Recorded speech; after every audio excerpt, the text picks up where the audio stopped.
The following program is rated TV MAL. It contains strong language and is intended only for mature audiences.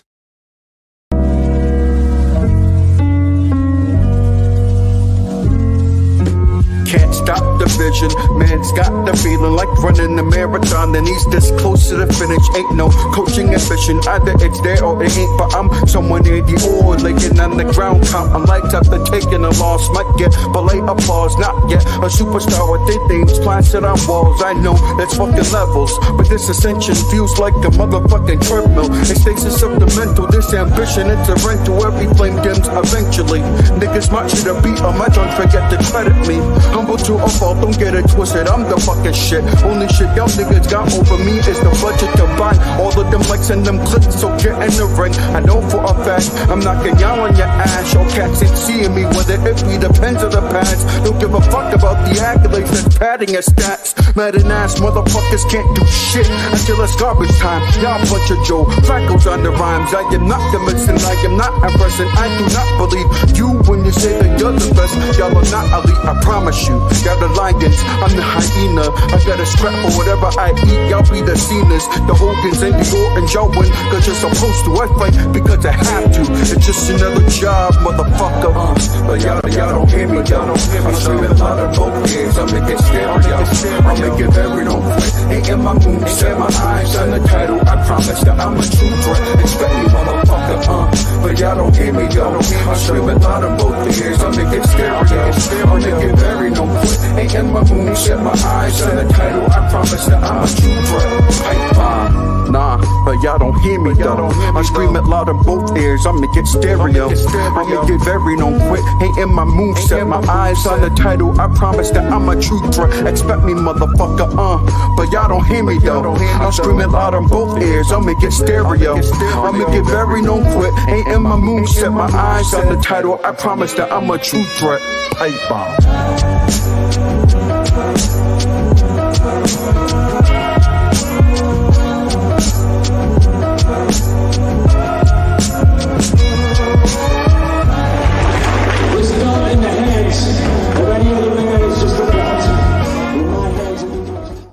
Yo, what you doing, ladies and gentlemen? It's your boy Blackheart, the head honcho here, the boss of the OTTR mom, the Palm Mom, the infamous Palm Mom. You know what the fucking time it is. Thank you, ladies and gentlemen, for slowly coming into your seats.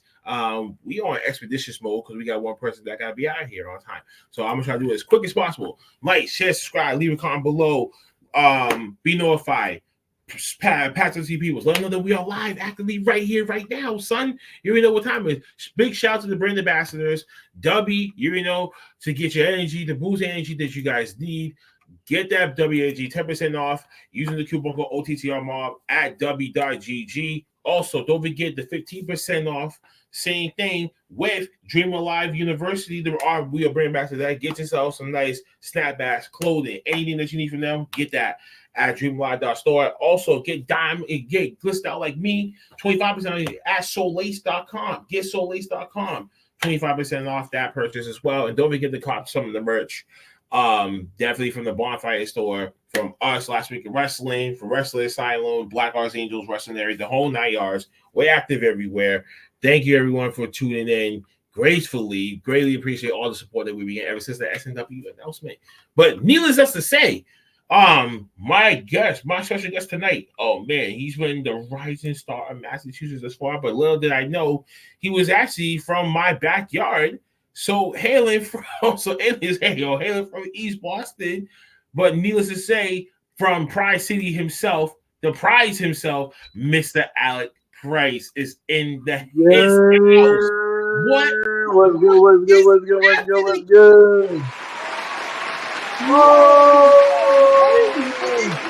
good? Well, actually, we just ran into each other not too long ago on Saturday's Focus Pro Wrestling, which you had a great showing for that. Congratulations on the show, especially for that. But how you been, man? How you been since last time we ran into each other? Dude, I've been good. I've just been chilling. I got the puppy. I've been taking care of him, working out, making moves for WrestleMania weekend coming up. Oh, you're a dog dad now, huh? Yeah, I got, I got the little baby. That's my son. You know what I'm saying? I don't know where he's at. Where's Bear? Oh, he's outside. Don't worry about that.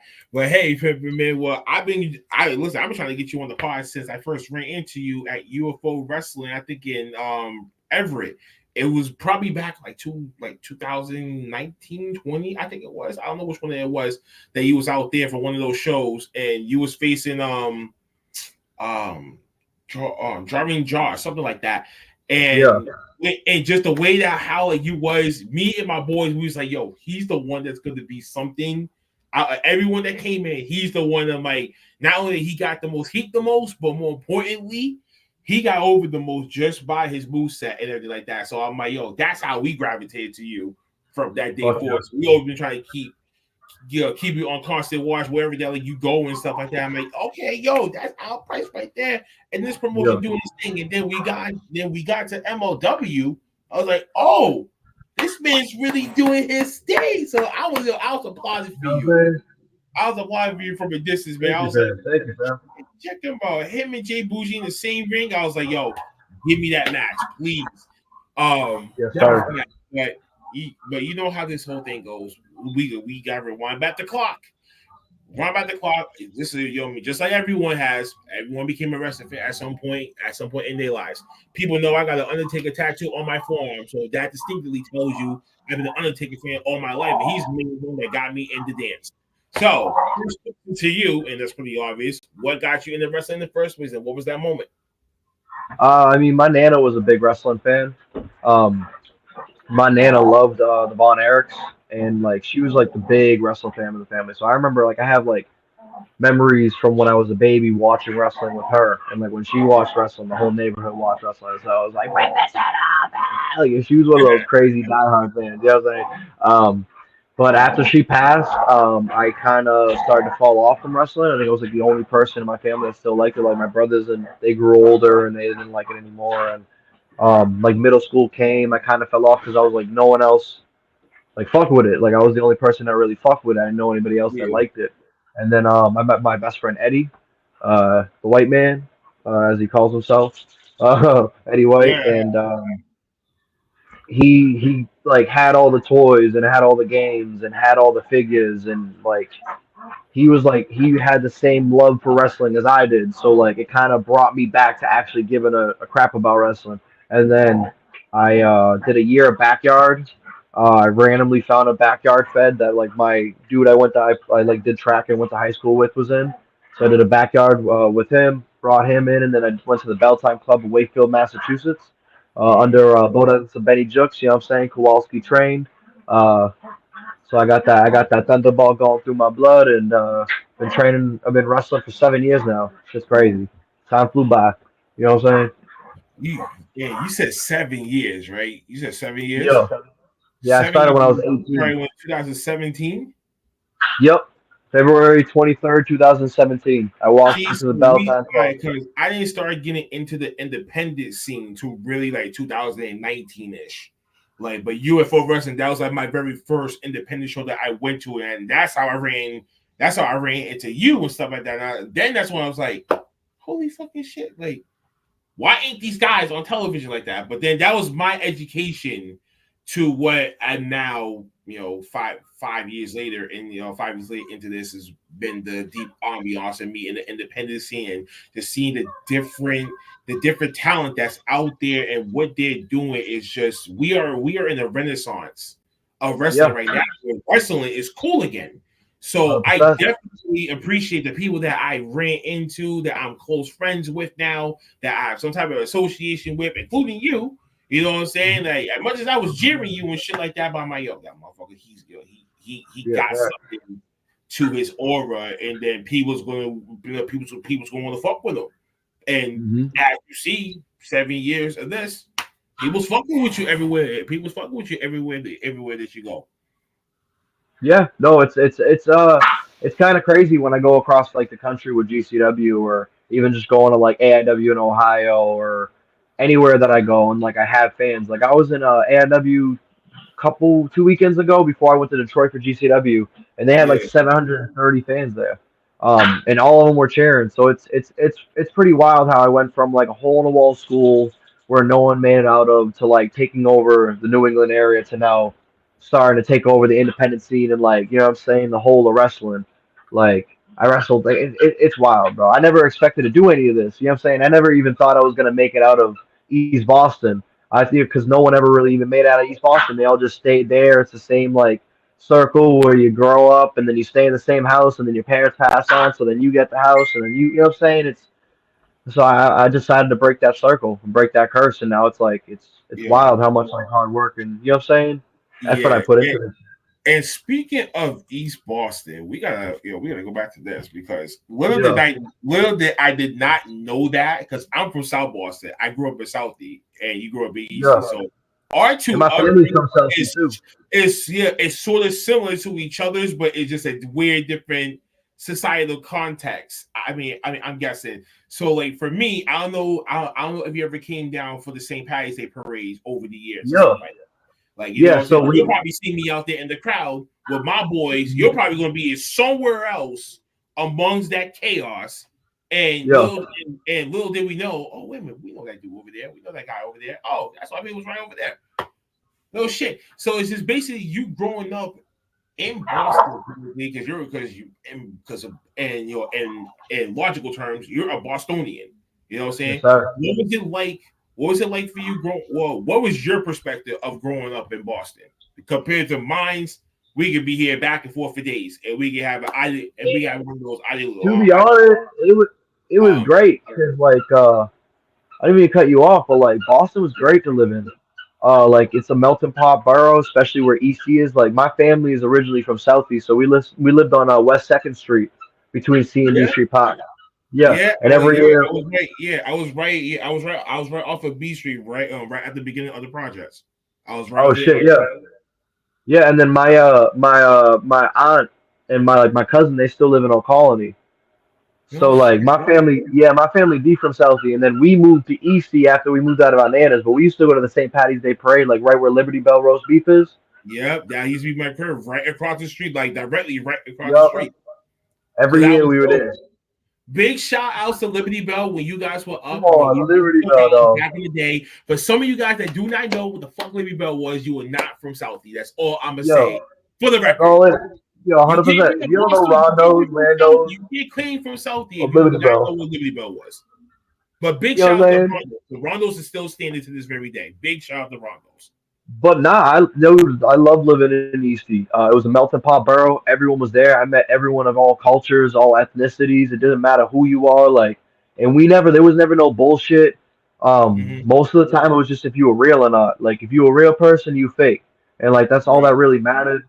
Um, right. I've seen everything. I had to grow up fast. Obviously, you know what I'm saying. There's a lot of shit going on in the Yeah, area. A so lot of you know what I'm saying. You already know the business, but like.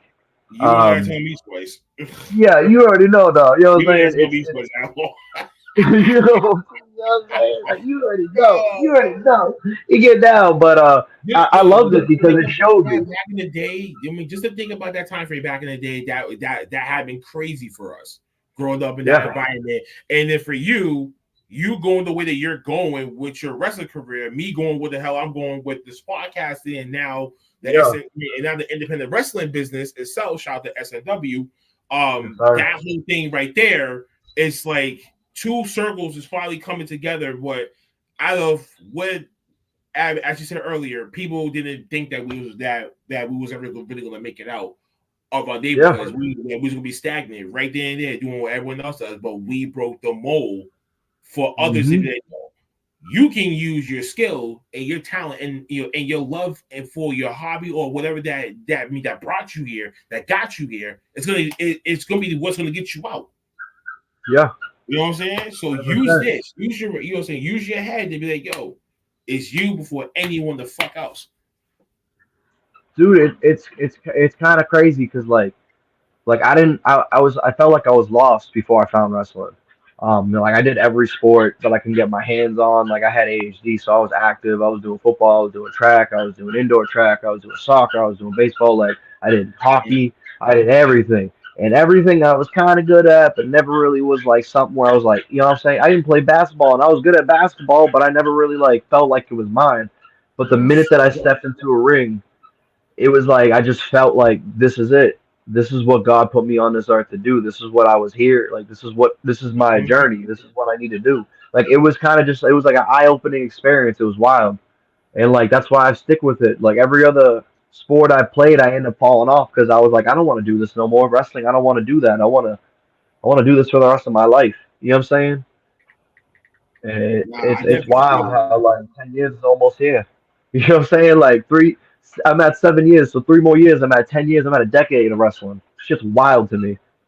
Yo, for real, and Jesus, man, and that's just saying something that you can definitely be proud of, that you're about to have a decade's worth of experience under your belt, and no one can really tell you anything. Well, some people could, unless they're higher up than you, but Yeah, other you know what I'm people saying? that's There's below no than best you over me. can't tell you Yeah, shit. You know what I'm yeah. saying? But you know, what I'm saying, but for two, but for two scumbags that came out, came out from one environment, we did pretty well for ourselves. Oh, 100%. So that's a cheers to that. There's a Um, dub right there.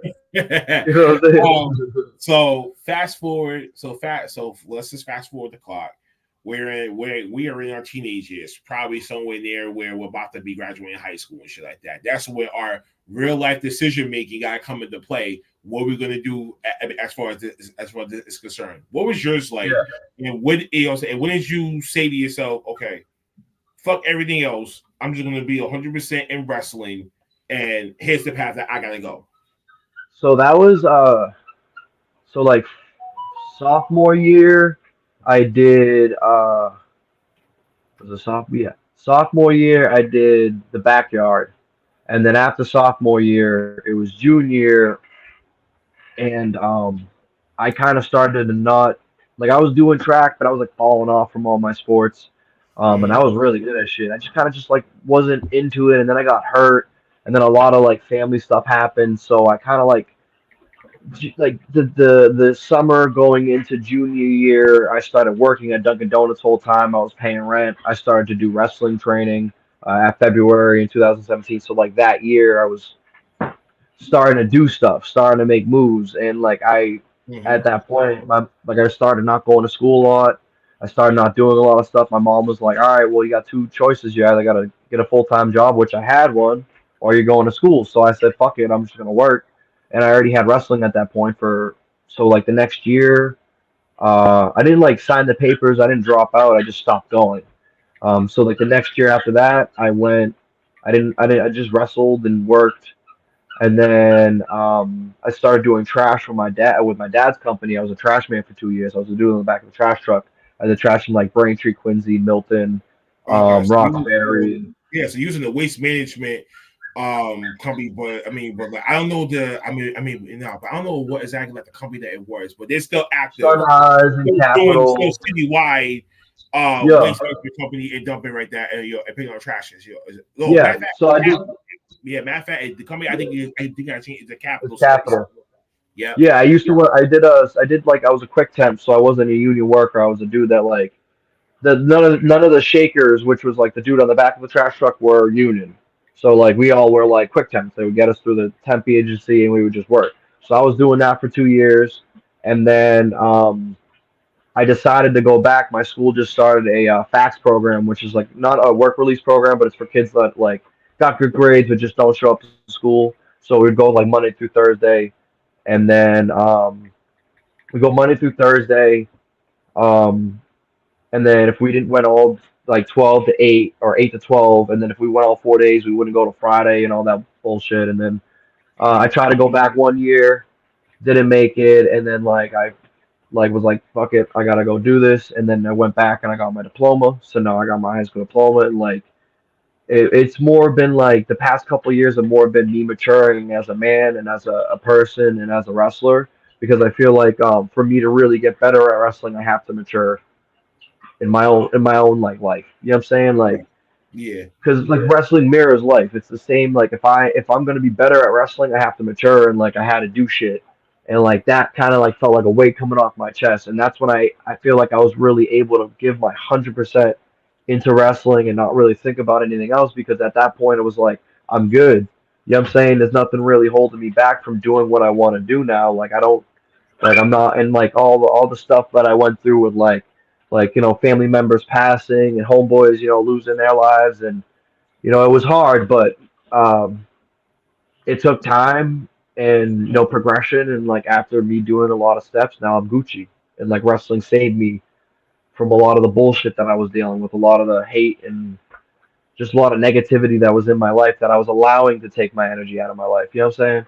Yeah. So Nah, for real, man. Look, listen, I get it. I understand, and I feel, and I feel for you, because for me, 2 years ago, I lost my older sister. Right. So same thing, just like you, went through the worst, absolute, just the absolute mental and sorry to hear spiritual that. loss. That hardship is, like, still to this very day, it still takes its effect on me, because I'm still grieving it, but not in the way like I was overly destructive, to the point where all my energy was just destructive. Say, like, throwing off the wall and stuff, right? To the Yeah, point where, even when, like, this podcast was like the only crutches that I ever had throughout this whole time period. Because if it wasn't for this pod, I wouldn't even still be breathing. And I tell everyone that, because my mindset at the time was I wanted to quit. I just didn't have it in me anymore. I was burnt out of gas. I was already in a couple other situations, shit like that. I was like, this is just too much. To the point where yeah, it's like, without this, it's like, who am I without that? And who out that without that person that I'm grieving and missing the most. So in that way, I had to turn that energy into something else, and then pour it right back into the same shit to have a new motivational perspective on it. And then now, with yeah. the whole SNW situation that's now coming into play, it's giving me a more being in your heart to be like, yo, you have a reason to keep fighting, to keep going, because your job is not done. Your job is not done, Alec Price. And I'm Yeah, telling you 100%. this, bro, one Southie person to another Southie kid. Our job is still not fucking finished. You got to keep going out there and keep giving people the ass whooping, the matches of the year candidates, giving them the Mhm. business and represent for the fucking city. And me, I'm trying to represent the city from inside my own city, and Yes, still sir. bringing you guys in to be like, yo, this is what Boston can do if you actually put the limelight on us. 100%, bro. So, I mean, it's something to fathom, and every person who's in your shoes right now that's going through the same trials and tribulations, keep fighting, because don't give up unless you have to tell yourself, okay, this is it for me, and I know this is it, and I can't go anymore. Then that's on you. But if you in that mind, if your mind's playing tricks on you, that's just you. Just know you're just overthinking stuff. Yeah, it's And gonna be hard, but like the stick to the people that like you lose aren't gonna be like the people that you lose. They're not gonna want you to quit because they passed on. You know what I'm saying? They want you to keep going and live your fucking life. Like my aunt that passed, I knew she wants me to live. You know what I'm saying? I found my aunt one day when I was working, and it fucked me up for a while. But I knew that and I was doing some crazy. I was just crashing out, crash test dummy shit. You know what I'm saying? Getting into fucking brawls, selling fucking drugs, doing crazy shit because I just didn't know what I was doing. Um, right. and like when wrestling pulled me out of that, and then like pandemic happened, I went right back into that shit because I didn't have wrestling, and then I was able to pull myself Yeah, back out. But it's really all about you're gonna kick out eventually. You know what I'm saying? Like it's hard, but everyone's just you gotta kick out. It's hard. It's gonna hit a wall, but you just gotta break through that shit. And everything in wrestling is just nothing but walls and trials and tribulations and hills you gotta climb. But if you climb that hill, motherfucker, it's gonna be you know what I'm saying? It's gonna be light. right. There's gonna be something there. And I've learned that life's not gonna be easy. And my mom and dad never raised me to know that life is easy. And they know, like I know that life's hard. I've had a lot of crazy shit. You know what I'm saying happening. Um, It's the life that we live. It's the life that we live. but you know what? It's the life that we live, and yet I smile. That's all it is. You just gotta live your life and do it. And like it will wrestling rewards people that stick to it and work their ass off in it. And like wrestling's rewarding me right now and I appreciate it. Right, and indeed, you're working your ass off, man. And I gotta give you props for that. We're gonna take a quick little commercial break real quick. We'll give you like a little breather. When we come back, we're gonna I'll probably ask like one more question, and then we're gonna quickly play the word association game. Basically, you know how the word association goes. First, saying like the first, the one thing that I would say, the first thing that you pop up and stuff like that. So pretty much like that. Okay. Folks, run the bathroom, get yourself some popcorn, roll yourself your joints, everything like that. Oh, there he is. Look at you, little boy. There's the dog. It's out, man. But we're going to take a quick commercial break. We'll be back momentarily after these messages and stuff like that. I don't know why the hell my laptop was freaking on me like that. Who knows? But we'll be right back after this commercial break, all right?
I believe whatever doesn't kill you simply makes you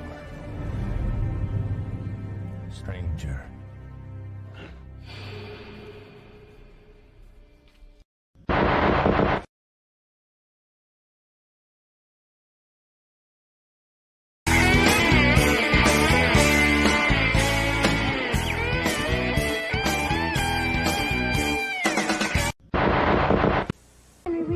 What those boys are up to. Introducing WWF Wrestling Buddies. Wrestling Buddies from Tonka. Funk 'em, bop 'em. Wrestling Buddies are looking for action.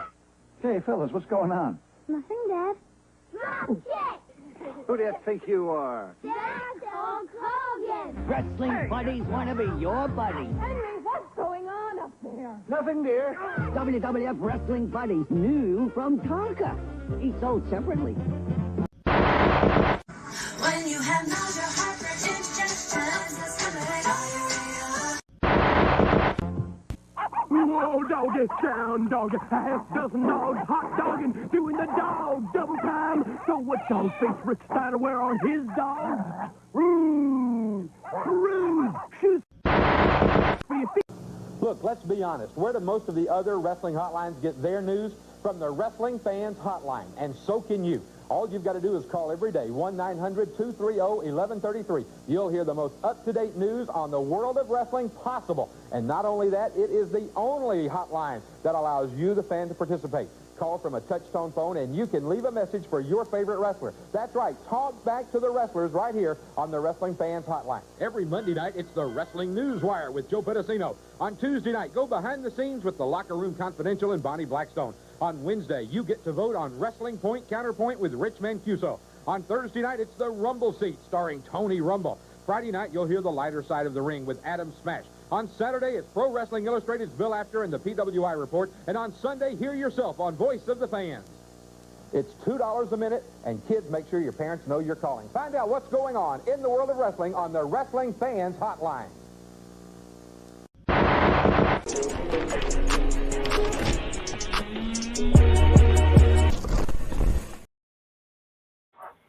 All right, yo, we back. Hope that commercial actually helped you. Kind of help myself and others. Jesus, ain't really gonna be that too much time. So let's just fast forward over real quick. So, how many companies have you been in this far since your 7-year journey? A lot. I work 5 times a week. Yeah, I can't name all. W Limitless, Beyond, Wrestle Open, Let's Wrestle, Grind Pro, NEW, AIW, OVO,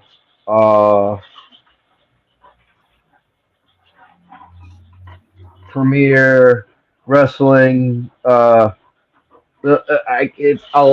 gotta keep going with the pages. There's a whole crap ton list, like UFO wrestling, obviously. Focus Pro, you just see me at Fight Life. Holy crap, a lot. There's a lot. Nova Pro when they used to run.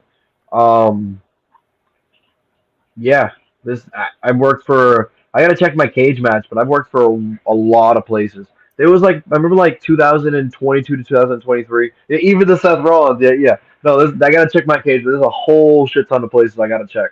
But I don't know, like 22. I just went on a straight where I was just going through every major indie company. I worked for Prestige too. Look at that. Remember an NFW? Look at that. Pro Wrestling Magic. It's coming off the top of my head. Yeah, excuse me. Jesus Christ! How do you even let that happen? Here, look at that. Oh, but anyway. Ambassador Sarah asked, "Where can we follow the prize, Alex Price?" Oh, you can follow it on Instagram and Twitter. Same handle at Prize City OG. The Prize City OG. I'm gonna be the only one that pops up. Facebook, I haven't been on my Facebook in forever. I think it got hacked and taken over by somebody. Snapchat only for the woes. So, you know what I'm saying? Oh, you can go on YouTube. I got a bunch of like stuff on YouTube too. And like Talking Garbage, I got a show on IWTV called Talking Garbage. It's lit. We're gonna put out episodes for Mania, and then we're gonna do episodes after Mania. But it's pretty fire. And if you ain't a hoe, get up on my trap house. I've been selling classes like the 5th grade. Ooh, check you out. You look that dizzle. Okay, then. You know what I'm saying? So which one has been your favorite promotion to work this far, and why? I mean, I got a lot for many reasons. Like Limitless is my hometown. Like that's my spot. That's where I really kind of grew and like came into my like just grew up as a wrestler there. You know what I'm saying? Like I got to like those were the people like Limitless Randy was like the first person to start really giving me big time matches, like Eddie Edwards and like facing AC and like just JD Drake and just putting me on.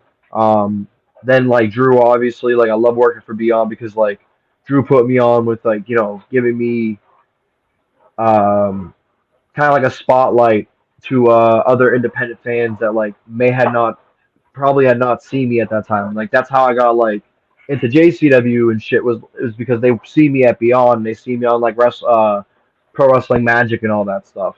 Yeah. So like I ended up getting the JCW and GCW and like I love GCW because I get to travel around the whole country in front of crazy freaking fans, in front of like live crowds. Me and Cole right now, the Garbage Daddies, that shit's fire tag team. Like that's my boy Blue. You know what I'm saying? That's my Buster. So it's been pretty lit getting to travel around the country with them.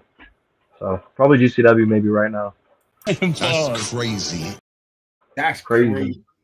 That's crazy. That's crazy to even say that. But hey, listen, man. I'm happy. I'm happy that you just living your goddamn dream, bro. And you're traveling the fucking world doing what you love. It doesn't even feel like a fucking job sometimes. And that's the ultimate goal for us. Once we have that job that we feel like it's not even a job, but it's a job that like, you just don't get that feeling. That's what that's the right job for you. Yeah, bro. Like I it's crazy because when I'm not wrestling, I feel weird. You know what I'm saying? Like I feel like I'm missing something. I feel like I'm not. You feel like when you're yeah. Like no Diddy, no Diddy. Okay, we all know. No Diddy, no Raid. No Diddy, no Raid. You know what I'm saying? Please, and this wasn't some weak ass training lessons either. No, but you know what I'm saying? Like I just feel weird. I'm like, damn, bro, what am I doing? I feel out of place. You know what I'm saying? Yeah. It's No, crazy. It's like yeah, not my man. That's environment. me with wrestling, artwork, and anime now. You know what I mean? Without those three, it's Yo, like, bro, I'm a dead man walking. I'm soulless without yeah, those two things. Like, you know what I mean? I just can't function. dude, I'm the same way without my NCAA fucking franchise. You know what I'm saying? Without my football franchise and my dynasty, I've been going ham on. Like I left my laptop in Canada. I've been dead. I've been dead recently. Have you played that WWE? Have you played that WWE 2K24 yet? I haven't played the new one. I want to. I think I'm I just gonna want go to get too. it. But like, Yeah, I want to too. People's been trying to get me on that shit for like last like 3 weeks. I'm just like, listen, I got this. I gotta do right now, man. I just can't. so like EA is coming out with a new fucking NCAA football game, which I'm excited about in 2025. It's supposed to Mhm. drop in like July. So like I'm gonna get a whole new system just for this one game because it's like the first game in like 11 years. Oh yeah, because that Mm-hmm. whole Licensing, situation with them playing. I mean, they're paying for their likeness, right? yeah. Like now they're like, all right, we'll give you $600 and a copy of the game. You'll be fine. Jesus. At Hey, least, Jesus, at least hey, shit. At least WWE's fucking next in line program. At least actually helps him out with something like with some of the cost of shit, but not like that.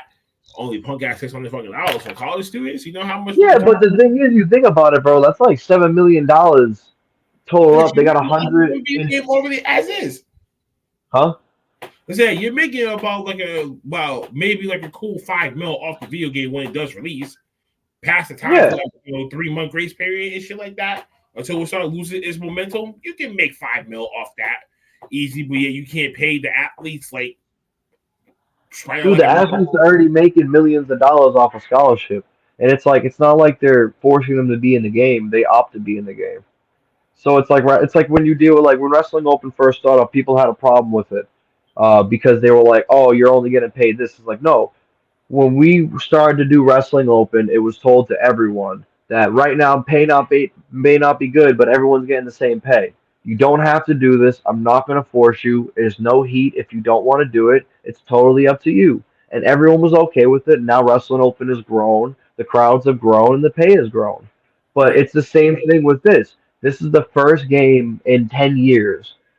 They have to start doing like testers. They don't even know if this. They're like, this game is going to be a hit, but we don't know if we're going to have a second game. That's why they're not throwing FCS schools in there because it's just not going to work right now.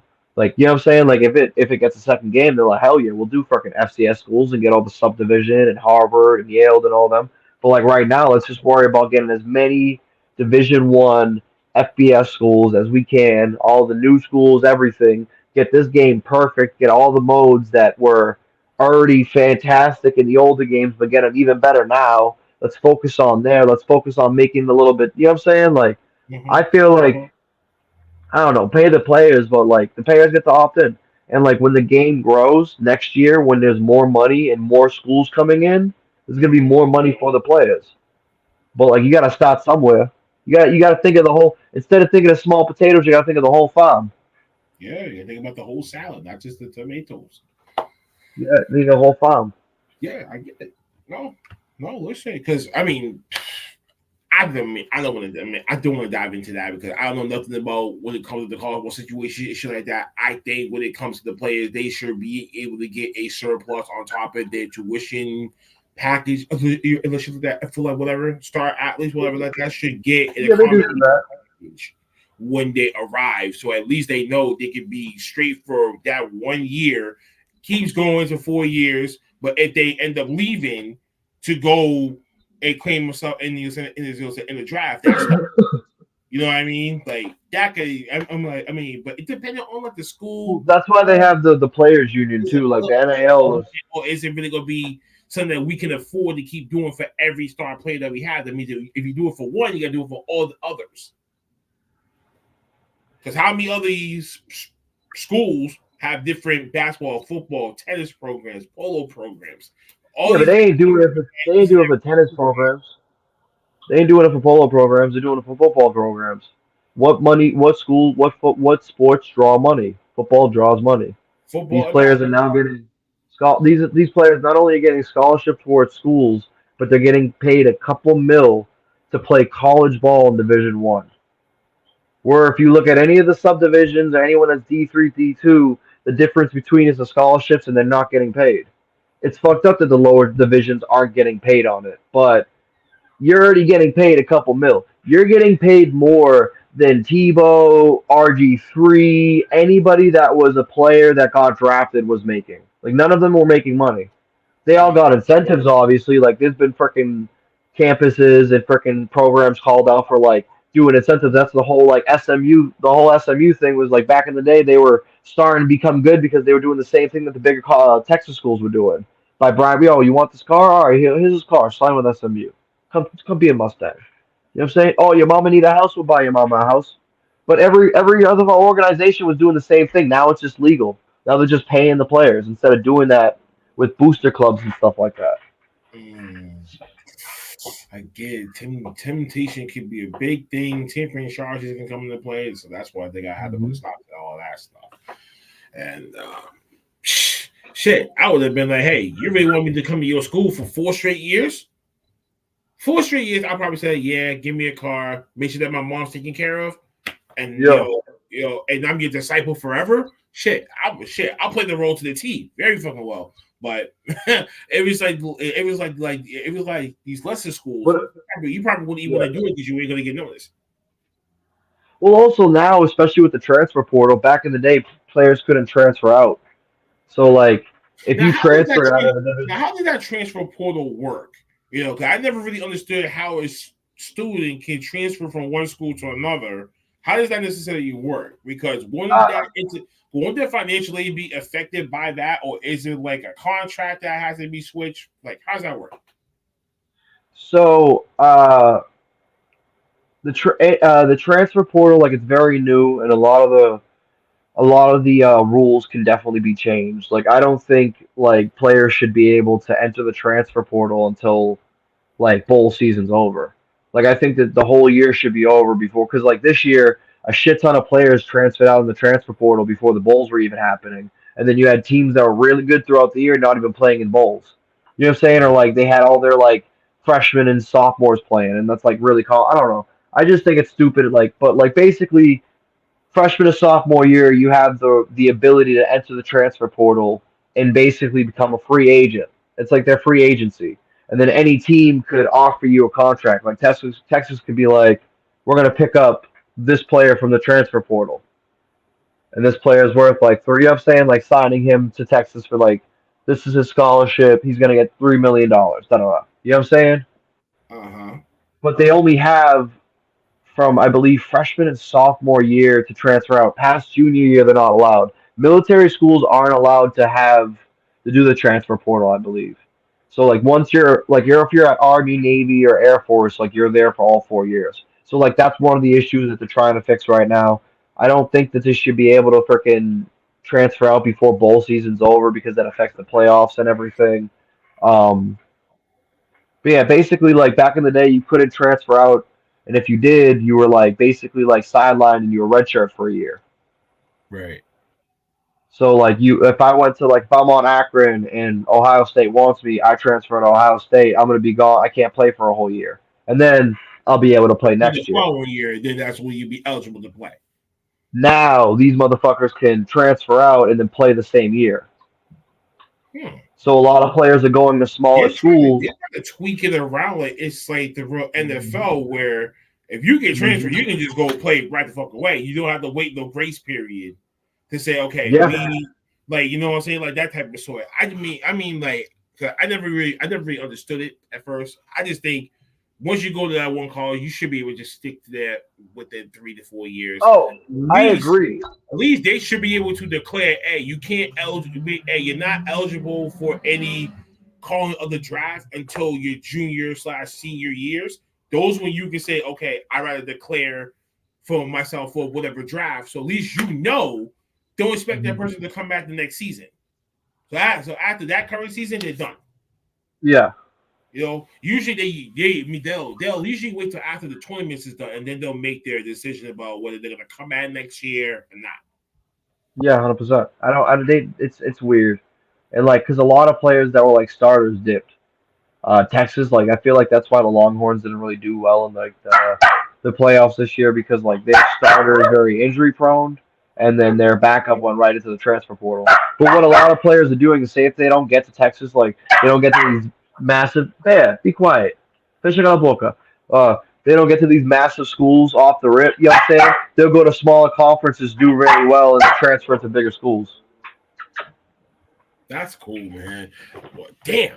So shit. So the whole game field has definitely changed. Well, the scholarship method had definitely changed. Yeah. God knows how the fuck long to wait. Now these athletes, the student athletes, they getting paid a substantial amount of money to go Yeah. get your education, but you have to play. Yeah. It says a lot. And like and also like now eligibility is extended a lot more than it used to be. Like before it was 4 years. Now you have people like players playing in like 7 years. Like there was a player playing on UTEP, University of Texas, El Paso for like 7 years, and they were the starting quarterback.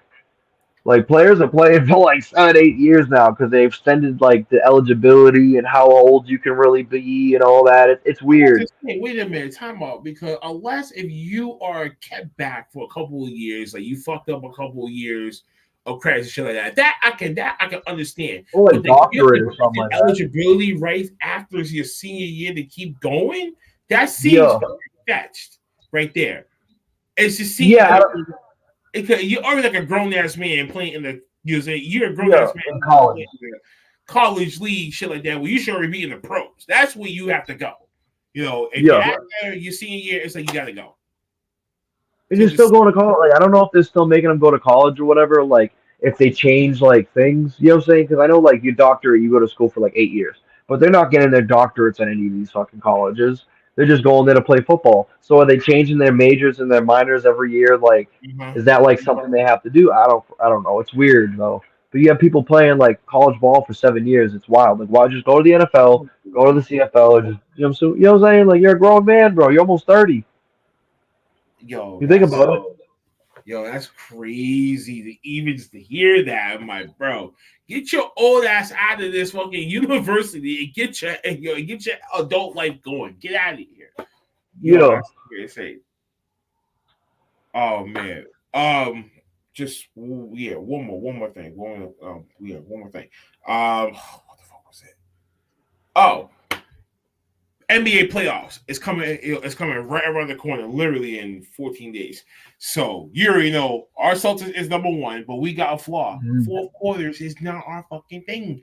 Do you think we can actually bring Banner number 18 to the Garden this year? Yeah, 100%. And if so, who are we? And if so, who are we facing in the finals? I hope it's a rematch with Golden State again, if they're in. You want the rematch that bad? Yeah, I want the rematch. I want to smoke them. I think we could smoke them. We're different. I think our team's better. We have a lot more. I think our arsenal's a lot better this year. Last year we were a size. Like when we were bringing it to them. The one thing that sucks about Boston sports teams is Boston sports teams have one issue is that when the minute we start doing good, we get cocky, and then when we get cocky, we start fucking losing, and we do shitty. We are under pressure, defensive forward. Like we need to be grit, grind, and working the whole time kind of team. If there's any sort of like, oh, we got this, we're fucked. So I think that you know what I'm saying? So I think I want that rematch, and I want them to be under pressure the whole time, and I think we can win the playoffs.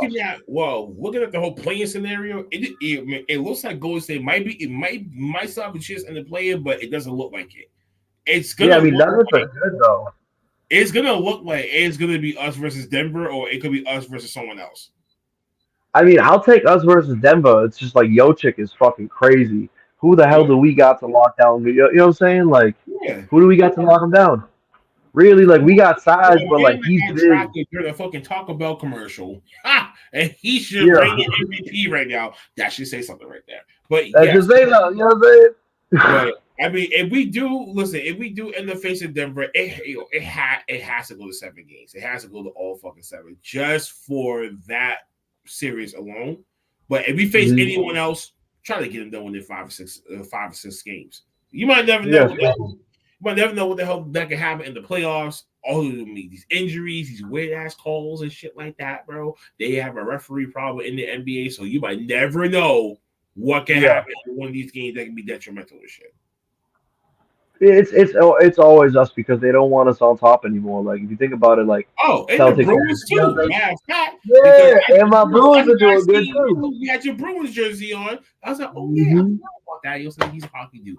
So yeah, even with our Bruins right now, similar thing. We had number one, but then right now when it comes to these third periods, The thing is, I don't want number one though. On the clock. I don't want number one though.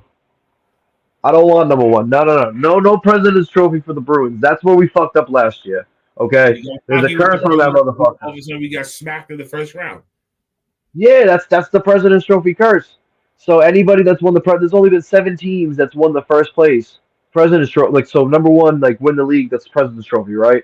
There's only been 7 teams to ever win the Stanley Cup off of being number one out of the history of the NHL. I don't want that shit. I want us to be like 3 or 4. You know what I'm saying? Or like maybe 2.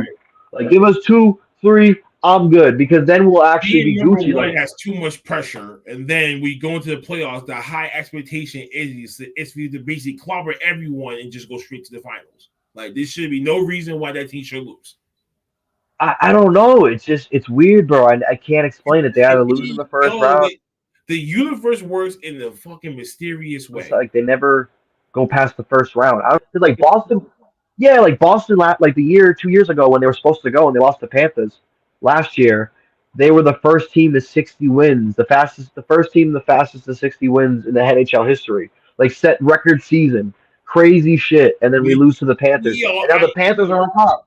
I remember that. And listen, I had a hard time eating for like a whole week because of that crap. Trust me on that. Yeah, we lost that. Nonetheless, we lost to an 8th fucking seed, and we had and now the Panthers are good.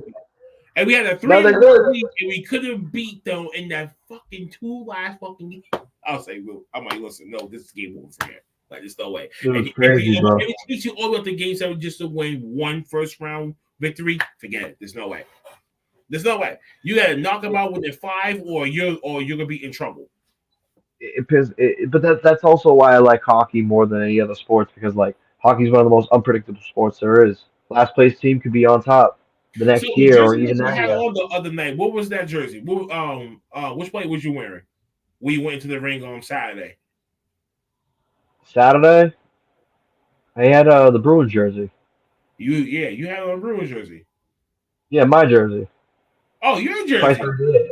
Yeah, that's price 98. Yeah. Okay. Also, that's pretty damn clever. Okay, I got a William O'Reed's jersey in my closet, the first ever African American Bruin that ever played for the organization and shit. I got his jersey. I got I think I got a Steinberg. I have a Lucic jersey, which is like that was before he did what he did, but you know what I'm saying? Son of a bitch. God damn it. I like Lucic too, but god damn it. You can't, you know what I'm saying? But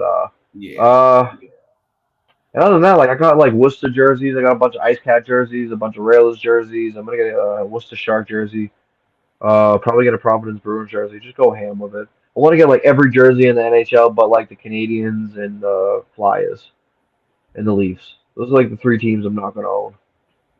Senators too. You know Senators. No, I'll own the Senators. They're not as bad. They're not original 6. You know what I'm saying? It's more just the original 6 guys. Well, at least I know what. And for any arch enemy out there that hates him, just get him a Toronto's Maple Leaf jersey. He'll probably freak the fuck out. Shit, dude, I will, bro. No, bro, I will not. It will not be in my house. Canadians, Maple Leafs, and Flyers will not enter my house, bro. It's not allowed. All right. You know what I'm saying? I don't give a fuck about any other team. I gotta deal with that type of shit at work. So when these visitors, when they come in for these games, and then like they're gonna let their jersey, be like, oh my god, I can't. I'd be like looking here and say under my breath, like I just can't do that. God damn it. Like, why are you even showing up in that shit? Just go home. Watch if you want to wear that jersey. Watch it at your house. You know what I'm saying? I'm like, no, listen, they'll just be like, we only came down here. We came down 4 hours just to watch this game. I'm like, okay, I'm like, you know what? Never mind. Like, however the y'all spend your money, that's your business. But I can't control it. But needless to say, from us two Bostonians here, hit the like, share, subscribe, and leave a comment below. Pass on to your people. Let them know where we at with it. This weekend we got a jam-packed weekend. WrestleMania weekend is upon us. Alec Preston is going to be busy doing his thing. It's like we're gonna be here. Or not that we're doing our own thing. Wrestling, the Black Lost Angels Wrestling Asylum crossover at 4 o'clock or immediately after Stand and Deliver. Night 1 watch along and the anniversary party this Saturday. Tune in for that. And night 2's watch along for WrestleMania 40 as well. Big shout out to the whole mob. And I'm gonna give the floor over to my homie. You know what I'm saying? Tell them where they can find you and where your next set of appearances will be at, so they can try to keep the eyes and the ears out there for you. All right, so Mania weekend, I'm gonna be down there Wednesday to Sunday, basically the whole week. I got ETU. I'm facing Shin Skywalker.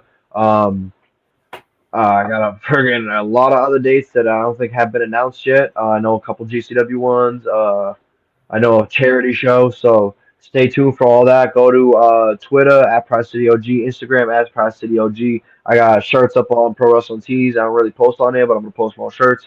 I'm getting more merch. If you're at Philly, I got my fanny packs on me. I'm pulling through whole new. I want to do like a whole new freaking clothing brand called Garbage Gang. I may be figuring out, but I'm doing logos right now. Gonna come up with hockey jerseys and shit. So look out for that. Stay tuned. You know what I'm saying? If you ain't follow, like, and subscribe to this platform, to my boy, you know what I'm saying? What are you doing watching this? You know what I'm saying? If you're a fan of me, go over, make sure that you put them on, that you shoot them out on your Twitter, your socials. You put them on. Come on, listen to them. You know what I'm saying? But anyways, thank you for listening. I appreciate y'all. Be easy, stay cheesy. You know what I'm saying? You heard from him. You heard from me. Catch me later on this week. You catch him later on this week. And and we gonna talk some more later on this shit. So for real, especially some of our Boston stories. Until then, ladies and gentlemen, y'all know we bid y'all good day.